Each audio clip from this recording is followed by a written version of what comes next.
Je ne comprenais pas pourquoi cet endroit me semblait si familier, jusqu'à ce que je me rende compte que j'étais déjà venu ici. Je m'étais déjà trouvé devant cette tombe. J'ai vu son visage dans l'obscurité, j'ai entendu cette voix qui murmurait depuis le sol. Et maintenant, je comprends. Il ne me laissera pas partir tant que je ne ferai pas partie de ses funérailles. Il est trop tard pour demander de l'aide à qui que ce soit. Je suis seul. Et ce lieu, ce cimetière, n'est pas que des tombes vides. C'est un piège. Mon piège. Et il m'attend. Mon grand-père est décédé dans la nuit de mercredi à jeudi et ce fut un coup dur à encaisser. Sa mort a été si calme et indolore qu'il semblait s'être endormi et ne plus jamais se réveiller. Je n'oublierai jamais le moment où j'ai appris la nouvelle. Ma mère était assise sur le bord du lit, son visage était sombre et ses mains étaient posées sur ses genoux. Elle n'a rien dit, elle a juste regardé un point, ravalant silencieusement la douleur qui l'accablait. Son regard était dirigé vers le bas et elle affichait clairement une expression d'épuisement sur son visage, comme si elle n'arrivait pas à croire que cela était arrivé. Son père l'étreignait, mais ses bras n'étaient le plus aussi forts qu'avant. Il se tenait à côté d'elle, comme s'il cherchait un soutien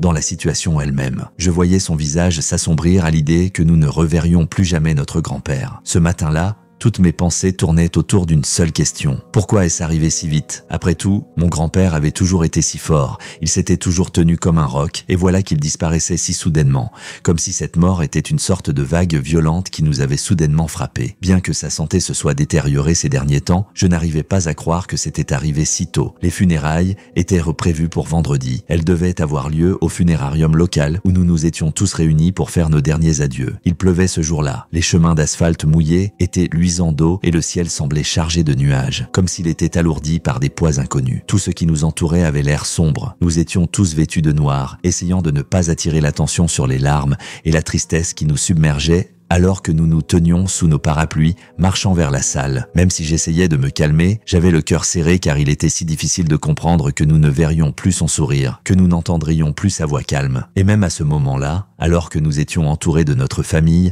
et de nos amis, j'ai eu l'impression que le temps s'était arrêté et que chaque pas sur le chemin de la salle était une nouvelle étape dans laquelle nous avons tous laissé une partie de nous-mêmes. Mes pensées revenaient sans cesse au moment où j'ai vu mon grand-père vivant pour la dernière fois. Son visage était pâle, mais il souriait encore, même s'il avait du mal à parler. Je ne pense pas avoir réalisé à ce moment-là que c'était la dernière fois que nous nous voyions. Je pensais que cette journée serait simple et insouciante. Mais ce qui s'est passé est un cauchemar imprévisible que je ne pouvais même pas imaginer. Hier encore, il était là, à mes côtés, et aujourd'hui, il n'était plus là. C'était une réalité déchirante. Et à ce moment-là, au milieu des nombreuses conversations et réunions de famille, j'ai ressenti à quel point il était difficile d'accepter cette perte, comme si chaque moment et chaque pensée faisait partie du nombre d'un autre monde qui ne voulait pas s'en aller. Mon grand-père était un homme respecté de tous. Sa vie a été marquée non seulement par la douleur et la perte, mais aussi par une grande volonté. Il a survécu à 2 guerres mondiales, a participé aux grands changements de notre pays et a laissé derrière lui une riche expérience de vie. Peu de gens le savent,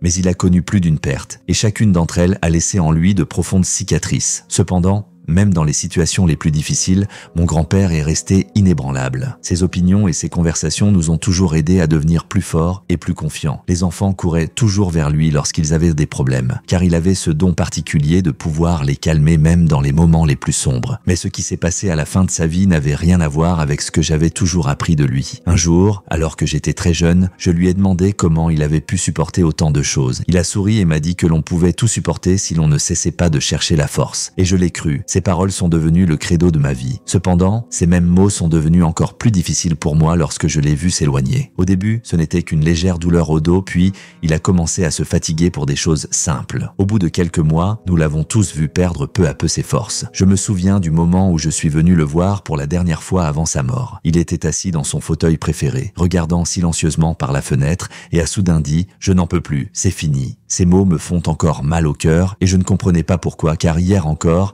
il était complètement différent, vivant, plein d'énergie, ne renonçant jamais. Ce moment, ces mots, sont devenus l'écho de ce qui semblait impossible il y a encore peu de temps. Lui, notre éternel soutien, n'en pouvait plus. Depuis, nous avons commencé à préparer les funérailles, mais aucun d'entre nous n'était préparé à ce qui s'est passé. Peut-être parce qu'à l'époque, nous ne comprenions pas que la mort n'est pas seulement la fin. Ce n'est pas seulement l'absence d'une personne. C'est quelque chose de bien plus terrible, parce qu'elle emporte avec elle une partie de nous, ne laissant qu'un vide dans nos cœurs. Les funérailles, qui devaient être simples, sont devenus une véritable épreuve pour nous. Chaque mouvement, chaque pas vers le dernier adieu semblait faire écho au fait que nous avions perdu une partie de nous-mêmes. Ce soir-là, après les funérailles, je suis rentré chez moi et j'ai trouvé une maison vide. La maison était silencieuse. Seul le doux tic-tac de l'horloge me rappelait que le temps s'écoulait encore. Je suis sorti sur le balcon où la lune éclairait encore le ciel nocturne. Mais je voyais maintenant plus de peur que de paix dans sa lumière. Les pas que je faisais m'étaient familiers, mais ils me semblaient si étrangers, comme si j'évoluais dans une réalité parallèle. Tout le monde restait dans le hall, occupé à parler et à se souvenir, mais il me devenait insupportablement difficile de rester parmi les gens. Alors que je me dirigeais vers la porte, j'ai soudain été frappé par une pensée, et si quelque chose n'allait pas dans cet enterrement? Et si cela ne se terminait pas comme nous l'avions prévu? Je ne comprenais pas pourquoi ces pensées me revenaient sans cesse à l'esprit. Elles étaient comme un nuage noir au-dessus de mes épaules,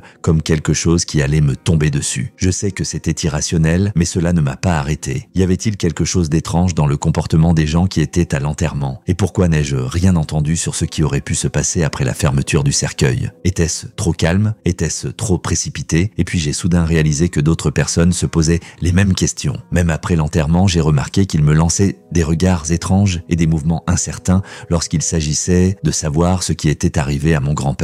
Tous ces petits détails, ces silences qu'aucun d'entre nous ne pouvait supporter, ce sentiment que nous n'aurions pas dû le laisser partir si vite, sans autre forme de procès, sans parler. Cela m'a fait penser à un film où nous devenions tous des héros et où chacun essayait de trouver sa place dans les événements qui se produisaient. Le lendemain, je suis retourné dans la salle où les funérailles avaient eu lieu. Je savais que c'était la pièce où tout s'était passé, mais elle me semblait maintenant si effrayante, comme si les murs cachaient quelque chose. Je me suis approché de la fenêtre et j'ai regardé le même ciel qu'hier. Il semblait différent maintenant, comme si une autre réalité se cachait derrière ce que je voyais. J'ai tendu la main vers mon téléphone et j'ai ouvert ma liste de contacts quand j'ai soudain vu un message d'un de mes proches, disant que tout va bien. Mais cela ne m'a pas rassuré. Je me suis demandé pourquoi ils semblaient tous si calmes. Comment se fait-il que personne ne se pose de questions? Une fois de plus, un silence insupportable m'enveloppait, mais je ne me sentais plus aussi seul qu'avant. Ce n'était pas seulement l'absence de son, c'était une menace invisible qui planait sur chacun d'entre nous. Le fait que je sois seul n'avait pas d'importance. Seul comptait ce sentiment que quelque chose de terrible était sur le point de se produire, que nous en savions trop peu sur ce qui s'était passé ce jour-là, et que nous étions tous si calmement identifiés comme faisant partie de cette réalité. Ma main a tremblé lorsque j'ai regardé à nouveau les vieilles photos de mon grand-père. Sur l'une d'elles,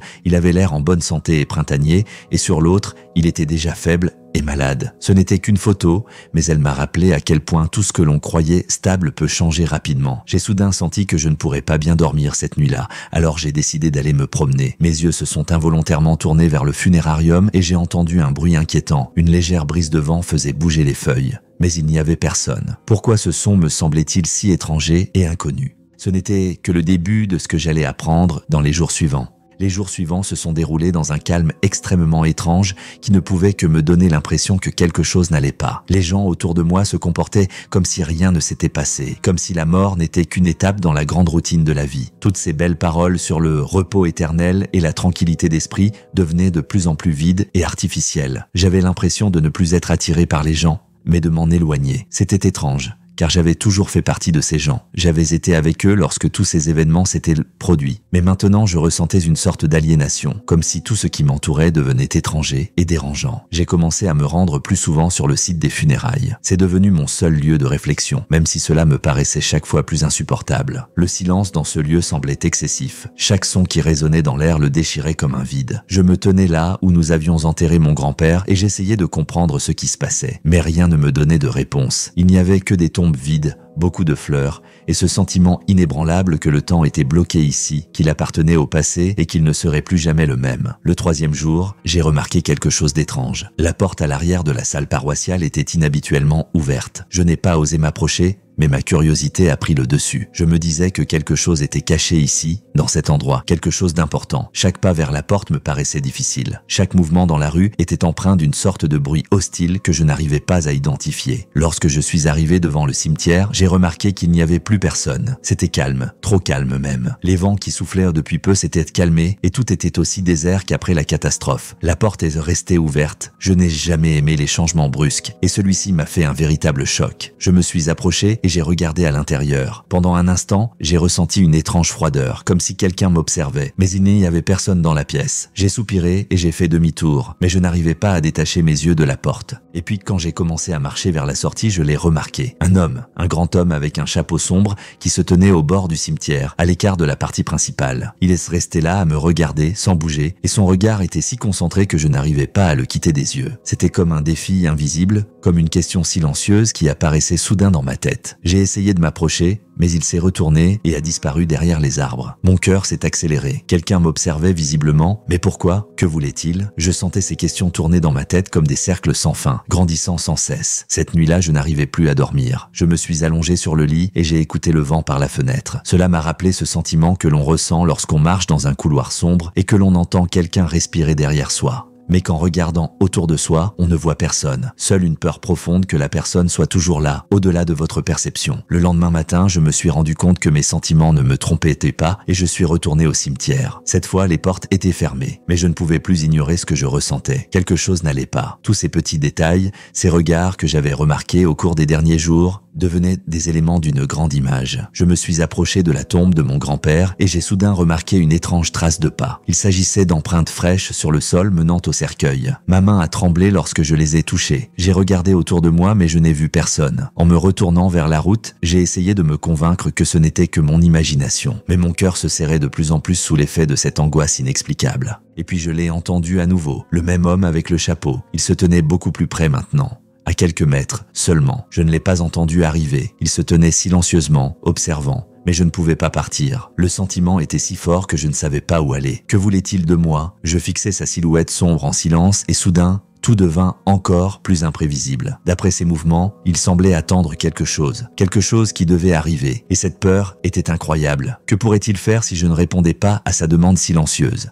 Ma main tremblait lorsque je regardais à nouveau l'homme au chapeau. C'en était trop. Je ne pouvais pas laisser tomber, mais chaque mouvement me semblait trop lourd, comme si mon corps était submergé par l'ombre qui se tenait devant moi. Il ne bougeait pas, ne parlait pas, se contentait de me fixer. Son regard était froid et indifférent comme celui d'une statue. Mais il y avait là quelque chose qui faisait battre mon cœur. Ce n'était pas seulement du silence, c'était un silence qui hurlait. Finalement, je n'ai pas pu le supporter plus longtemps. J'ai fait un pas en avant, mais je me suis soudain arrêté lorsque j'ai remarqué qu'il n'était plus à sa place. Sa silhouette avait tout simplement disparu, comme s'il s'était volatilisé. Je regardais autour de moi, mais je ne vis rien. Seule la terre devant moi avait été remuée, les empreintes qui menaient à la tombe elles-mêmes, et maintenant elles étaient plus profondes, comme si quelque chose de lourd s'était déplacé sous terre. Loin derrière le cimetière, j'ai vu une lumière vacillante. C'était comme une petite flamme de bougie qui semblait se balancer dans le vent. Et quelque chose dans cette lumière m'a semblé si familier. Elle me rappelait la lumière qui avait brûlé à l'enterrement lorsque nous avions dit au revoir à notre grand-père. Cette flamme me revenait encore et encore, comme si elle ne s'était pas éteinte, mais qu'elle se cachait sous terre. Je sentais mes pieds m'y conduire involontairement comme un aimant. Plus je m'approchais, plus la peur m'envahissait. Les vents se sont remis à souffler, mais ils n'étaient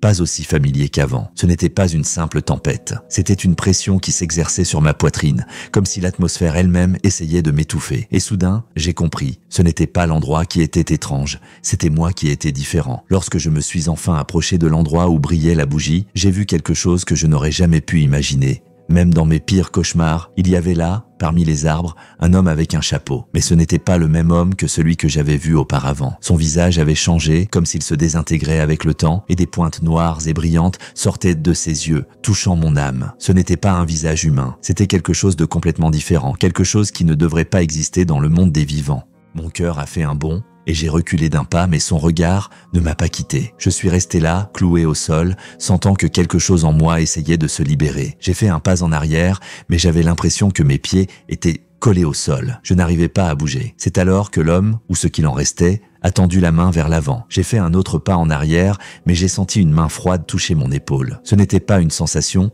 mais un contact physique direct, comme si sa main avait pénétré le temps et l'espace. Tous mes organes ont semblé s'arrêter, mais je n'ai pas pu arrêter ma réaction. La peur, la panique, mais aussi quelque chose d'autre. Je n'arrivais pas à comprendre. Tu n'étais pas censé voir ça. Ai-je entendu sa voix? Ce n'était pas seulement une voix, c'était un flux sonore qui m'a englouti, qui a pénétré chaque cellule de mon corps. Il a laissé une partie de lui-même ici. J'ai essayé de lâcher cette main qui me tenait de plus en plus fort, mais j'ai compris que cela ne servirait à rien. Je ne pouvais pas faire autrement. C'est alors qu'une seule pensée m'est venue à l'esprit. Pourquoi n'ai-je pas réalisé cela plus tôt? Les funérailles, la mort, tous ces gens changés, les regards confus. Ce n'était pas seulement une aggravation du chagrin, c'était un processus de transition. Et j'en ai fait partie. Au moment où il a levé la main sur moi, j'ai ressenti une froideur qui m'a transpercé le corps jusqu'au cœur. J'ai crié, mais aucun son n'est sorti. Les cris étaient noyés dans ma tête. comme si j'étais dans un autre monde. Ce n'était pas seulement une perte, c'était comme si je faisais partie de quelque chose d'autre. Et puis, dans l'obscurité, je me suis souvenu, nous n'avons jamais su ce qui était réellement arrivé à mon grand-père. Et cette incertitude était désormais mon destin. Tout est devenu noir. Je ne sentais plus le sol sous mes pieds. Je ne sais pas exactement comment cela s'est passé. Je ne me souviens pas exactement du moment où j'ai senti que je pouvais bouger. Mais soudain, la lumière est devenue plus vive et mes jambes ont recommencé à obéir. Je me tenais là, au même endroit, mais je n'étais plus le même. Et c'était peut-être là mon seul salut, retrouver mon humanité. J'ai rassemblé mes dernières forces et j'ai couru vers l'avant, sans savoir où j'allais, en essayant simplement de m'éloigner de ce qui m'entourait. J'ai couru, comme s'il y avait un mur devant moi qui semblait sans fin. Chaque pas devenait plus difficile, mais plus je courais, plus une chose devenait claire, je n'étais plus une personne ordinaire. Ce n'était pas seulement un sentiment de peur ou de panique, c'était la prise de conscience que je pouvais être piégé ici, non seulement physiquement, mais aussi mentalement. Ce qui s'était passé dans ce cimetière ne pouvait être effacé de ma mémoire. J'ai fini par dépasser cet endroit et le brouillard a commencé à se dissiper. Mais ce que j'avais laissé derrière moi n'a pas disparu. Mon corps est redevenu réel, mais je ne me suis pas sentie heureuse d'avoir pu en sortir. La perte des mêmes limites, le même sentiment de sécurité qu'auparavant, tout cela n'existait plus. Quoi qu'il en soit, j'ai pu m'échapper. Mais je n'étais plus la même. Je n'étais pas seulement le témoin de ce qui s'était passé. Je faisais partie du même processus sombre, de la transition qui restait invisible pour tout le monde. Lorsque je suis rentré chez moi, j'ai su que je ne pourrais jamais reprendre une vie normale. J'étais une assistante dans ce monde, mais il n'était plus le même qu'avant. Je le voyais avec des yeux différents, les yeux de quelqu'un qui avait touché l'autre côté. Je n'aurais plus à aller au cimetière, je n'aurais plus à regarder les tombes, ni à entendre le silence assourdissant qui y règne toujours. Ce qui s'est passé, c'est ma condamnation. Et je me suis rendu compte d'une chose, il y a des parties de nous-mêmes que nous ne pouvons pas lâcher, et de temps en temps elles reviennent, nous poussant au bord du gouffre. Je ne suis pas sûr de vouloir connaître la suite, mais il y a une chose dont je suis sûr maintenant. Aucun enterrement ne peut être ordinaire si l'on est encore en vie après. Je me suis assise dans ma chambre, les yeux fermés, et je me suis souvenu de la façon dont tout avait commencé. L'enterrement de mon grand-père. C'était un adieu ordinaire, un adieu de tous les jours. Mais aujourd'hui, je vois ce moment avec des yeux complètement différents. Je ne savais pas pourquoi je me trouvais dans cette situation, mais je me rendais compte que je faisais partie de quelque chose de plus grand. Après tout ce qui s'était passé, je sentais mes nerfs jouer à plein, comme si mon monde entier était maintenant déchiré en deux parties. Celle où j'étais une personne et celle que j'avais laissée derrière moi au cimetière. Je n'ai plus cherché à comprendre ce qui s'était passé. Cela ne servait à rien. Je ne pouvais pas revenir à ma réalité normale. Maintenant, mon esprit était rempli de pensées que je ne pourrais jamais oublier ce que j'avais vu, ce que j'avais ressenti, et ce sera toujours avec moi. Je ne sais pas combien de temps s'est écoulé depuis que j'ai quitté le cimetière. Peut-être un jour, peut-être une semaine. Tout s'est fondu dans une seule et même période sombre. Mais j'entends toujours cette voix étrange et étrangère dans ma tête qui me rappelle constamment que je n'aurais pas dû aller là-bas, que je n'avais pas le droit de toucher à ce secret et que je suis désormais lié à lui. Vous savez, chaque enterrement a son propre secret. Et parfois, la pire chose que l'on puisse voir n'est pas la personne allongée dans la tombe. C'est ce que l'on trouve en soi quand on quitte cet endroit. Vous avez aimé? Alors ne manquez pas ma précédente vidéo sur le cinéma. Mais ne la regardez pas tard le soir. N'oubliez pas de vous abonner.